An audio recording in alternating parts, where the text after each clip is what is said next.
Hello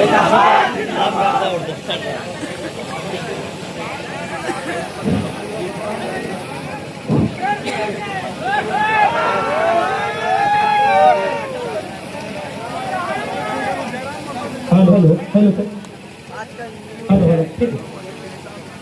आज गिरिडीह जिला अंतर्गत बेकाबाद इस पावन धरती में गिरिडीह गली क्रिकेट टूर्नामेंट के फाइनल समारोह के अवसर पर हमारे साथ मंच में मंचा से बड़े भाई शेख जी, बिहार से चल के आए भाई रोहित मिश्रा जी, हमारी बड़ी बहन सुनीता जी, रोकी नवल जी, जैनुल भाई, इकबाल जी, अर्जुन दा, बसंत जी, हमारे जमुआ के प्रत्याशी रहे भाई रोहित दास जी, विनयला समेत सभी हमारे साथी और विशेषकर मीडिया के तमाम साथियों, दूर दराज से आए हुए इस खेल का आनंद लेने के लिए मेरे नौजवानों और इस टूर्नामेंट में भाग लेने वाले सभी खिलाड़ियों, आप सभी को जोहार, नमस्कार, आदाब।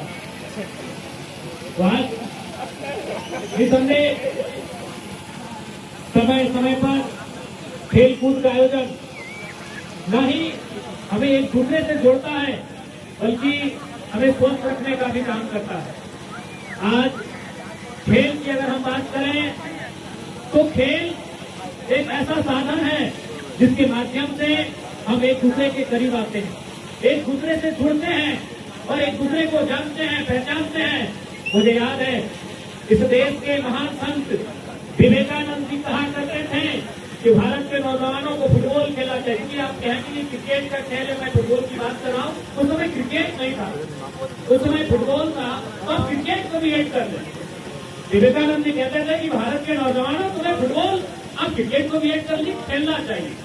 क्यों कहते थे ऐसा? तो उनका मानना था कि भारत देश जो विभिन्न विभिन्न जातियों में बटा हुआ, विभिन्न विभिन्न धर्मों में बटा हुआ, विभिन्न विभिन्न भाषाओं में बटा हुआ, ऐसे देश के नौजवानों को कोई अगर एक कर सकता है तो खेल का मैदान कैसे एक कर सकता है? अभी आप देखिए, अभी आप जाइए अपने घर में जो कपड़ा आपने पहना है और जाइए अपने भाई है जो सगा भाई है, जो आपकी माँ के गर्भ से जिसने जन्म लिया है, और 4 दिन जो कपड़ा आपने पहना उसको बोली तो पहने, बोलेगा नहीं भैया फिर के देंगे तभी पहनेंगे। लेकिन अब खेल के मैदान में जाइए, जब 12वां खिलाड़ी मैदान में आता है, हालांकि अब तो सबके पास जर्सी है, लेकिन याद कीजिएगा ऐसे कुछ साल पहले हमारे पास 3 के 11 जर्सी होता था।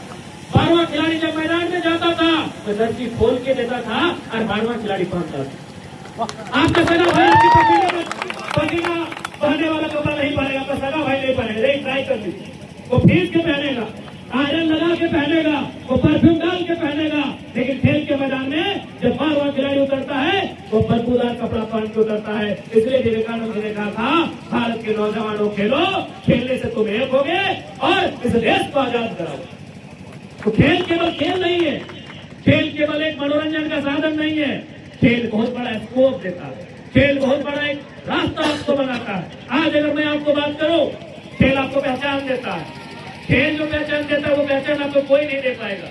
आज अगर आप बात करें तो कहीं आप इतने लोग यहाँ पर हैं, आज आप कितने लोग यहाँ पर हैं, आप बताइए तो झारखंड का डीजीपी कौन? देखिए बड़ी मुश्किल से एक भाई का आवाज आया। झारखंड के चीफ सेक्रेटरी कौन है? वो एक चीफ सेक्रेटरी ऑफ झारखंड, वो एक डीजीपी ऑफ झारखंड, आप नहीं जानते हैं। लेकिन आपसे हम पूछे कि भाई झारखंड में इस बार जो सैयद मुश्ताक अली ट्रॉफी हम जीत कर आए हैं, किसके कैप्टन थे? किसान। देखिए आप समझे हैं, ये भी झारखंड का विषय है, ये भी दोनों झारखंड का विषय है।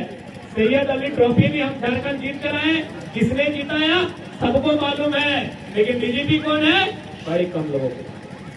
इसीलिए मैंने कहा खेल आपको पहचान भी देता, खेल आपको एक बहुत बड़ी पहचान देता है।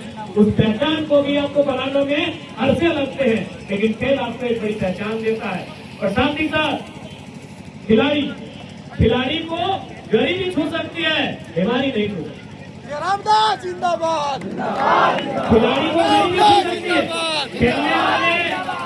खेलने वाले उनका आर्थिक स्थिति खराब हो सकता है, उनका शारीरिक स्थिति खराब है।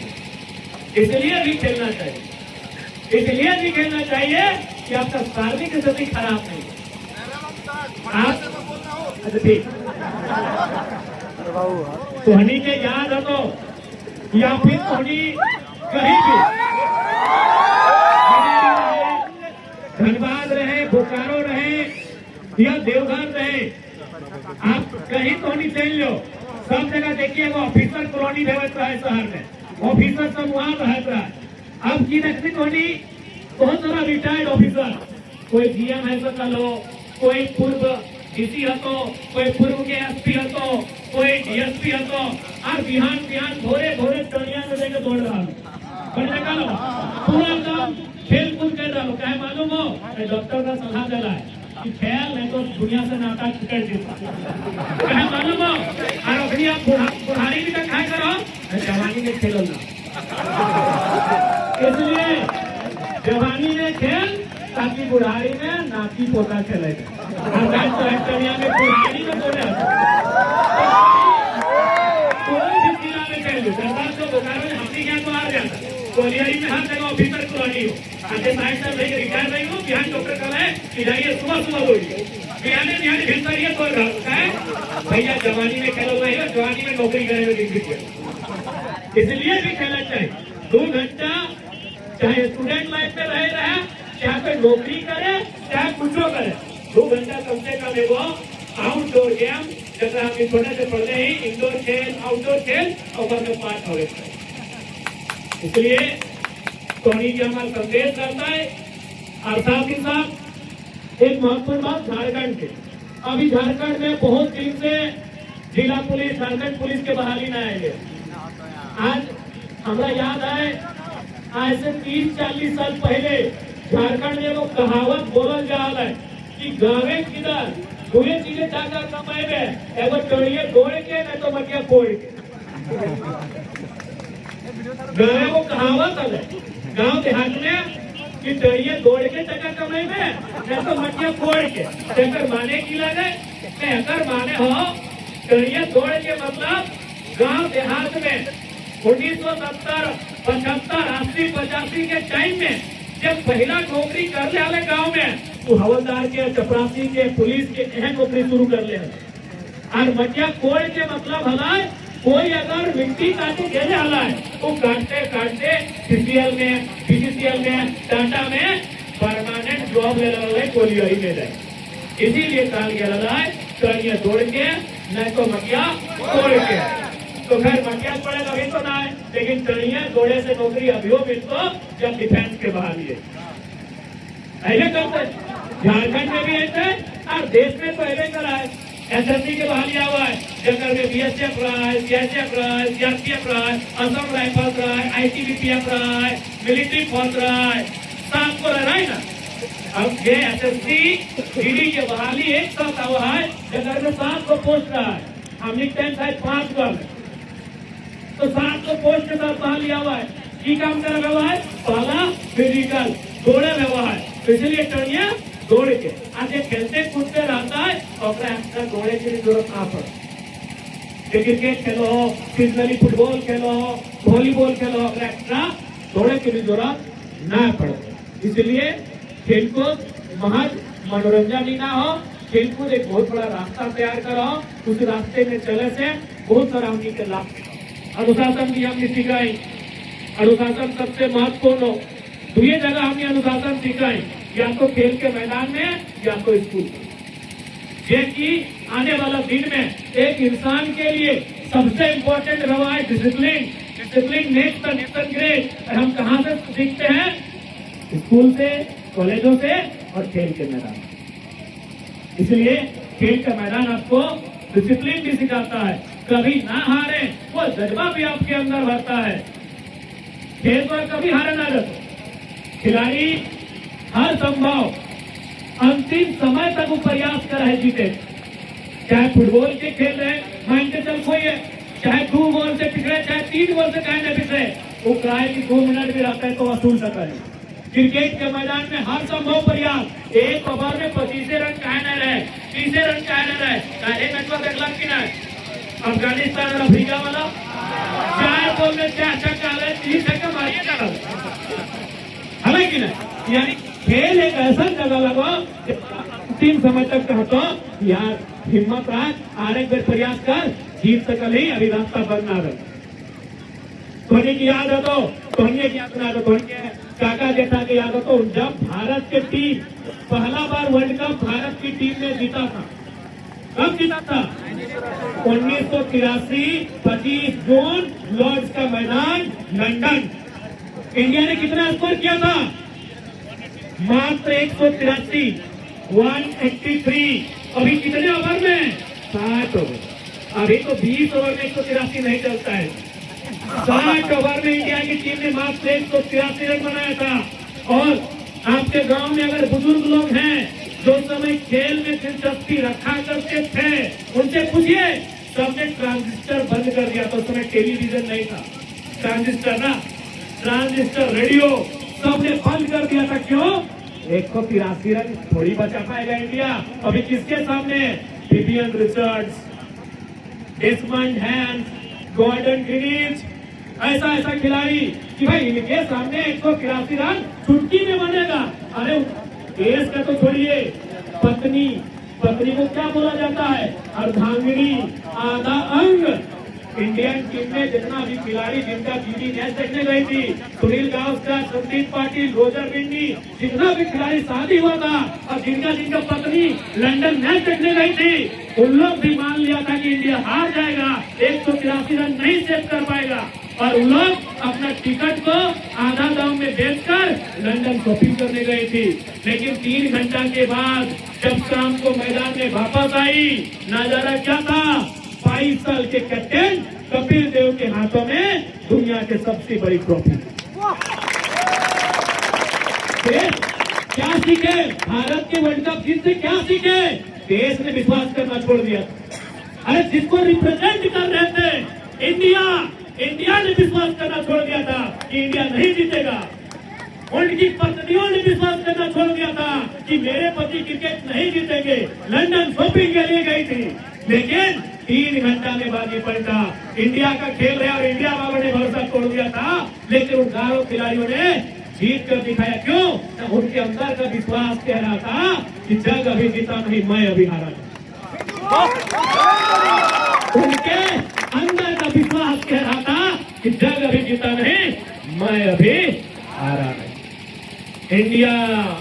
इंडिया के लिए खेल रहे हैं इंडिया को रिप्रेजेंट कर रहे हैं और इंडिया के लोग टीवी बंद कर दिए रेडियो इंडिया नहीं जीतेगा ऐसा चौका छक्का मारेगा विवियन रिचर्ड्स कि 30 ओवर में खत्म हो जाएगा सही में विवियन रिचर्ड्स ने उसने अपने 33 रन बनाए थे जिसमें 28 रन बाउंड्री से सोचिए इसलिए खेल केवल खेल नहीं है ये आपको हारने नहीं देता है ये कभी आपको हारने नहीं देता है अंतिम समय तक आपसे प्रयास करवाता है कि भाई कर लो हो जाएगा इसलिए खेल का हर एक किसी के जीवन में एक अच्छा योगदान होता है महत्वपूर्ण स्थान होता है इस खेल को खेलिए और सबसे महत्वपूर्ण बात खेल जो हमारे अंदर आपस में एक प्रेम का भाव जगाता है नहीं तो जानवे करते हैं भारत का क्या स्थिति है कोई झारखंडी है तो कोई गुजराती है कोई मराठी है तो कोई बिहारी है लेकिन क्रिकेट आता है तो हम इंडियन हो जाते हैं सही बात है कि नहीं भाई ये जोड़ता है बाकी नहीं भाई हम साउथ वाले हैं हम नॉर्थ वाले हैं हम नॉर्थ ईस्ट वाले हैं हम वेस्ट वाले हैं हम मिडिल इंडिया से हैं लेकिन जब इंडिया का मैच होता है खास कर पाकिस्तान से तो भाई इंडिया वाले हैं तो खेल हमें जोड़ता है खेल हमारे अंदर एक देशभक्ति का भाव भी जगाता है इसलिए भी खेल के साथ जुड़ना चाहिए आपको याद होगा जाते जाते किस्सा और याद कराते हैं हॉकी का क्योंकि हम क्रिकेट की बात करते हैं हॉकी की बात छोड़ देते हैं जबकि हॉकी हमारा राष्ट्रीय खेल है जिसमें हमने 8 बार सोना जीता है गोल्ड मेडल हमने 8 बार जीता अभी कब हमको लगता है 1970 से पहले अभी अगर हम लोग ठीक ठाक खेलते हैं तो 12-15 को गोल्ड हो जाता है हॉकी 1936 फाइनल में इंडिया का मुकाबला था जर्मनी से और उस समय जर्मनी में हराना बहुत टफ था और उस फाइनल मुकाबले में चीफ गेस्ट कौन थे मालूम है एडोल्फ हिटलर अगर आप इतिहास के छात्र हैं इतिहास को आपने थोड़ा सा भी पढ़ा होगा तो हिटलर को आप जानते हैं हिटलर वो शख्स था जिसने अपने नाम से डिक्शनरी में वो वर्ड दे दिया हिटलर हिटलर कोई एप्पल मैंगो जैसा शब्द नहीं है। एप्पल मैंगो बनाना एरोप्लेन जैसा हिटलर शब्द नहीं है। दुनिया में एक नाम था हिटलर और उसके कारण डिक्शनरी में वो शब्द गया हिटलर। तो हिटलर उस टूर्नामेंट के फाइनल के चीफ गेस्ट थे और पूरी तरह जर्मनी में दीवारों में पेंटिंग हो गया था कि जर्मनी पूरी तरह इंडिया को धो देगी। फाइनल शुरू हुआ। उस समय भारतीय टीम के सबसे सुपरस्टार थे मेजर ध्यानचंद। उन्होंने एक के बाद एक गोल किए और भारत को मुकाबले को जिताया। वो बड़ी बात नहीं थी, उससे बड़ी बात होने वाली थी। जब भारत ने मुकाबले को जीता तो हिटलर आए सामने, बोला मेजर बड़ा अच्छा खेलते हो, बड़ा अच्छा खेलते हो, लेकिन ये इंडिया में क्या कर रहे हो यार? आजा जर्मनी आने वाले दिनों में एक महाशक्ति बन के उभरेगा, तुम्हारा भारत को गुलाम। हालांकि जर्मनी भी उस समय बताए की समझे थी तुम्हारा भारत को गुलाम है। 36 यानी गुलाम भारत, अंग्रेजों के अधीन का भारत। तो हिटलर ने आके कहा मेजर ध्यानचंद से कि ध्यानचंद क्या तुम जर्मनी से खेलोगे? बताओ तुम्हारी शर्त क्या है खेलने? कहा कि तुम जिस इमारत में हाथ रख दो, जैसे इंडिया में 4 मीनार है, ताजमहल है, गेटवे ऑफ इंडिया है, इंडिया गेट है, तो जर्मनी में कोई भी सरकारी इमारत तुम हाथ रख दो वो तुम्हारे नाम का हो जाएगा, लेकिन शर्त है तुम जर्मनी से खेलो। तुम जर्मनी की टीम से खेलो, तुम्हें जर्मनी की टीम के कैप्टन बना देंगे। यही नहीं, तुम अगर कहो तो मैं जर्मनी का चांसलर हूँ, जैसे हमारे इंडिया में प्राइम मिनिस्टर होता है, जर्मनी में चांसलर होता है। तो हिटलर ने अगला लाइन कहा कि चांसलर छोड़ के तुम अगर वाइस चांसलर ही मांगो तो दे दो, यानी deputy prime minister, deputy prime minister, कि तुम चांसलर छोड़ के अगर तुम वाइस चांसलर का भी पोस्ट मांगो तो हम तेरे दे देंगे, सर से तुम जर्मनी से खेलो। ध्यानचंद का उत्तर था जो हमारे बदन के एक रोए को खड़ा कर देगा। मेजर ध्यानचंद का उत्तर था जो हमारे बदन के एक रोए को खड़ा कर देगा कि श्रीमान आपके प्रस्तावों का सम्मान करते हैं, लेकिन मुझे भारत से खेलते हुए जो आनंद एक 12वां खिलाड़ी के रूप में आएगा, आपकी जर्मनी का कैप्टन बन के नहीं आएगा। उनका अगला उत्तर था कि श्रीमान मुझे भारत में, अपने भारत में जो आनंद एक कूले का काम करते हुए आएगा, मुझे अपनी मातृभूमि में, अपने हिंदुस्तान में जो आनंद एक कूले का काम करते हुए आएगा, आपके देश के कलेक्टर बन जाएंगे। खेल हमारे अंदर एक देशभक्ति की भाव को भी जागृत करता है, जो 1936 में मेजर ध्यानचंद ने दुनिया के सामने बताया था कि देशभक्ति क्या हो। बिल्कुल आज के खिलाड़ी भी नहीं सीख पा रहे, आज के खिलाड़ी भी मेजर ध्यानचंद से नहीं सीख पा रहे। भले विराट कोहली आपके मेरे आदर्श हैं, हम मानते हैं भाई, लेकिन याद रखिएगा वो बहुत जल्द ही भारत की नागरिकता छोड़कर इंग्लैंड चले जाएंगे। भले आपकी भावनाओं को ठेस पहुंचेगा, लेकिन तो सच्चाई है। भले विराट कोहली आप भी मानते हैं, हम भी मानते हैं कि भाई इंडिया को जिताने में उनका बहुत बड़ा रोल है, लेकिन देशभक्ति की बात करेंगे तो बहुत पीछे चले जाते हैं। वो बहुत कम समय में भारत की नागरिकता छोड़ के किसी अन्य देश की, हमें लगता है शायद इंग्लैंड की, ब्रिटेन की नागरिकता ले लें। इसलिए मेजर ध्यानचंद ने 1936 में जो दिखाया था, आज भी उस रास्ते को अनुकरण करना, उस रास्ते पे चलना बड़ा कठिन है। तो चलिए, समय का अभाव है,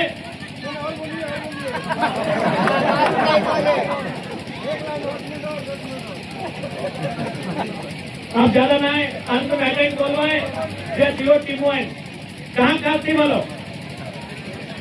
एग्जाम ड्राइवर खोला और एक डॉक्टर टीम लगना था, मैंने जियो गिर दिया डॉक्टर ना, क्या ठीक है? बोलो तो रातों की हो जाएगी तो साथ है अभी ना। अरे चल कोई बात नहीं, दूसरे वाले को की बुरा। तो जियो टीम के बधाई। खेल हमेशा याद रखिए टोनी कि खेल के अंदर एक अलग रिश्ता व्यवहार और खेल के बाहर एक अलग रिश्ता व्यवहार। खेल के अंदर के रिश्ता 3 घंटा 2 घंटा के व्यवहार, जगर में तनी मनी लड़ाई झगड़ा भी तनी भय जाए, बाताबाती भय जाए, गरम भय जाए, लेकिन खेल के बाहर वो रिश्ता 2 घंटा क्या 4 घंटा के ना है, 20 साल के, 30 साल के, 40 साल के व्यवहार। इसलिए खेल के अंदर जे भलाई घटना और खेल के बाहर जैसे नहीं भूल जाना। देखिए अभी लेकिन जीत लो जे हार रोकने में कहीं हवा तानातन, इसलिए समर्थन में भी तानातनी हवा। जो हार जीत सामने आवे ना तो बहुत तानातनी हवा, रेसिस्टेंस हवा। लेकिन अपने स्पष्ट बोलो कि खेल के अंदर के रिश्ता 2 घंटा के हवा है और खेल के बाहर के रिश्ता 20 साल 40 साल के हवा। जैसे टीमुआ में जे हार गए जे जीत गए एगो तुमको पक्का है जो ममेरा मोतेरा फफेरा भाई बहन भाई भाई दूर के रिश्तेदार हटा देगी। इसलिए 2 घंटा खेल के अंदर जो अब खेले जो भी हुआ खेल हार जीत के बाद उसे वहीं भूल जाइए और मैदान के जब बाहर आइए एक नए रिश्ते के साथ, एक नए सोच के साथ, एक नए संकल्प के साथ। आगे देखते हैं खेल का झगड़ा गांव तक चला जाता है, खेल का झगड़ा बहुत दूर तक चला जाता है। उस झगड़े को वहीं तक रहने दीजिएगा। कमेटी पर ही देखते हैं लड़ाई झगड़ा के अंदर होता रहता है। इसलिए खेल में जो घटना घटा, खेल में जो हाव भाव था, खेल में जो विचार आए, खेल में जो व्यवहार हुआ उसे मैदान तक ही रहने दें। मैदान के बाहर आपसे आप ह्यूमन बीइंग हैं, अच्छे लोग हैं, सबसे अच्छा एक रिश्ता है, नाता है, उसे आप निभाने का काम करें। और साथ ही साथ बात कहेंगे इन हाथों में आज खेलने के क्रम में आपने 1 केजी 1.5 केजी का बल्ले का वजन थामा है। इन्हीं कंधों में, इन्हीं हाथों में इस राज्य की बागडोर आपको थामनी है। इस बात को भी याद रखिएगा। और मैं नौजवानों से कहूंगा, सभी से बोले चाहिए कि आप नौजवान हैं, युवा पीढ़ी हैं, आप अपने सपने को देखिए और उस सपने को साकार करिए। मैं आज पूरे विश्वास के साथ कह सकता हूं, मैं आज पूरे डंके की चोट के साथ कह सकता हूं कि सपने पूरे होते हैं। अगर सपने पूरे नहीं होते तो जयराम महतो एमएलए नहीं बनता।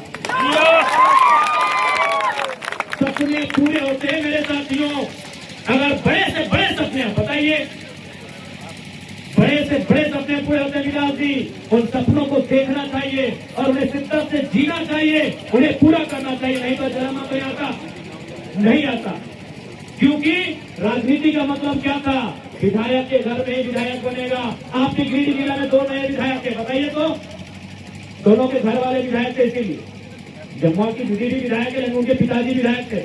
गांडे की भाभी भी विधायक है लेकिन उनके ससुर विधायक है कि नहीं?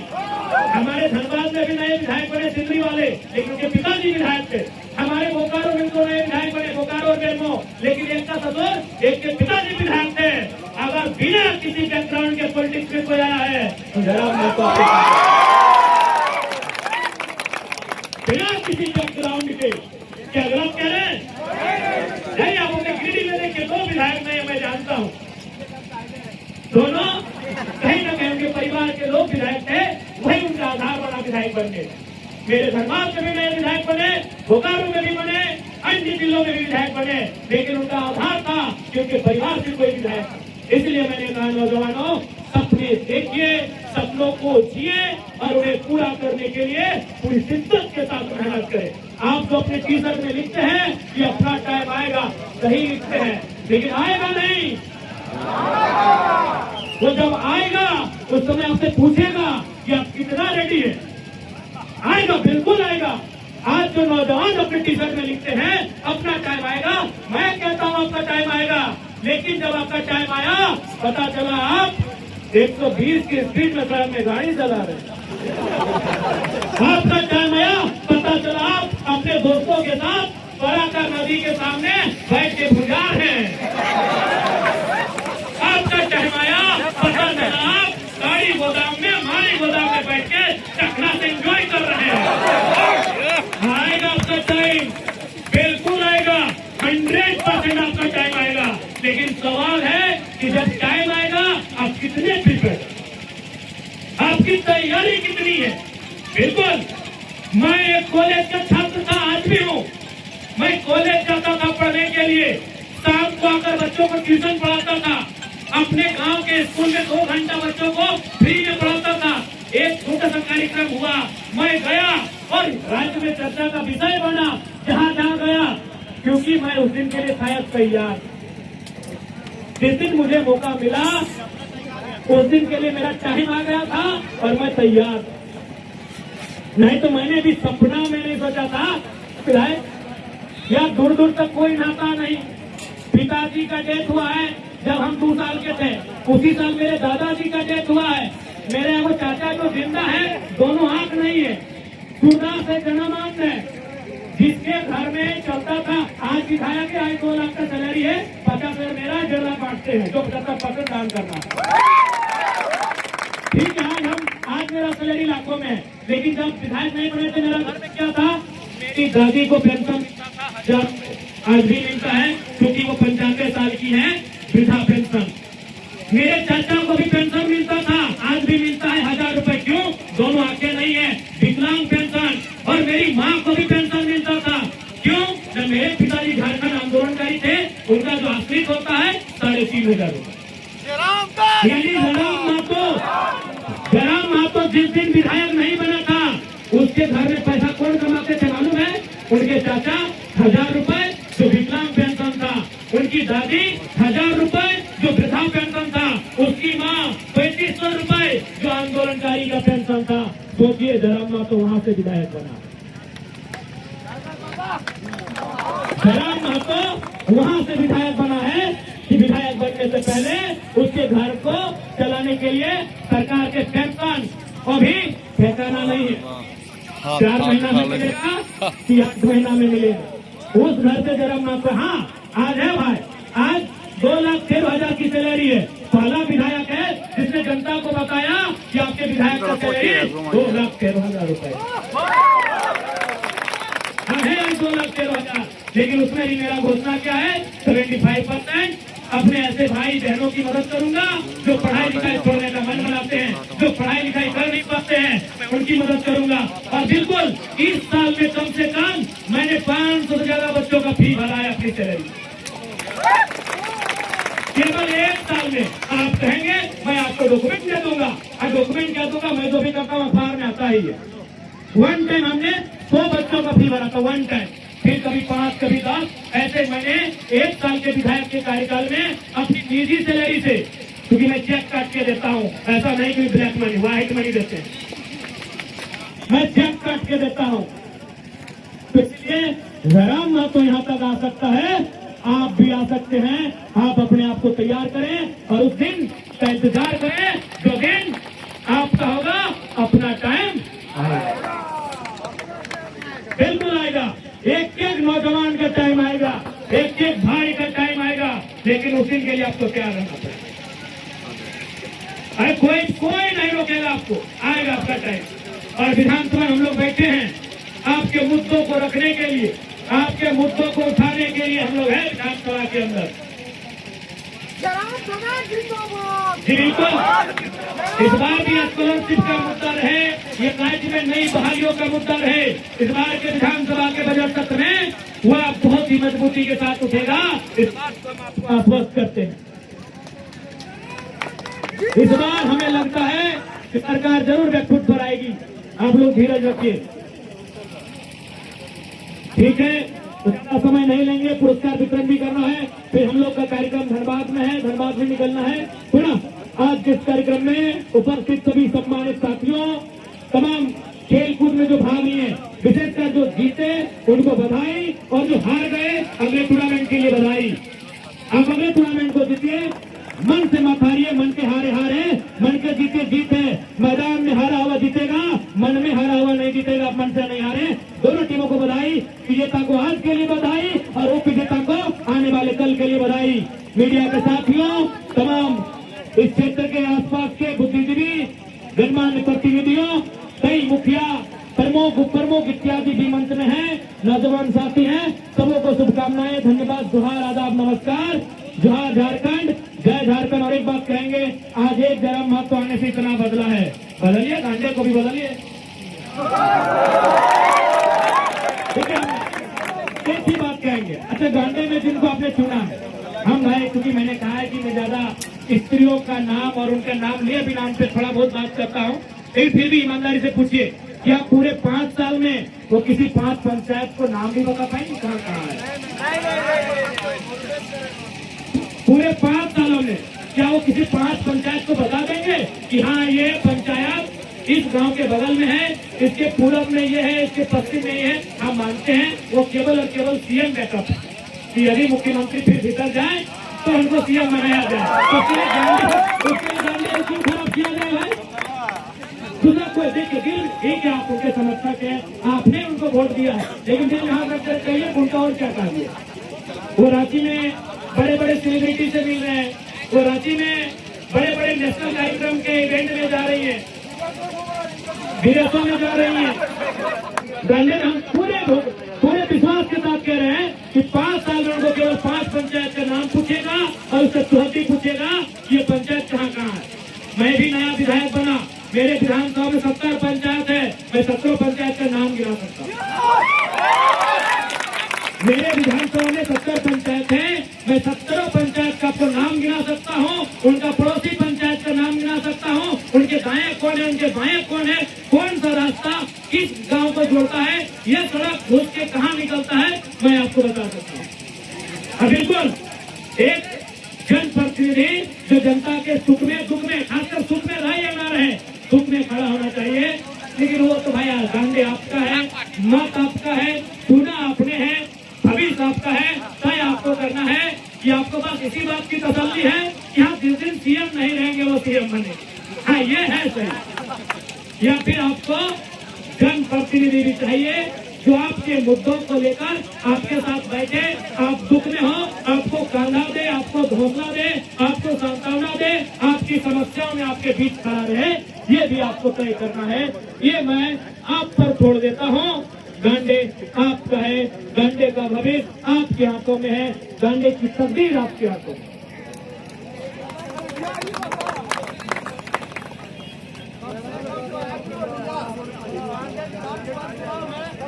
पुनः सबों को धन्यवाद।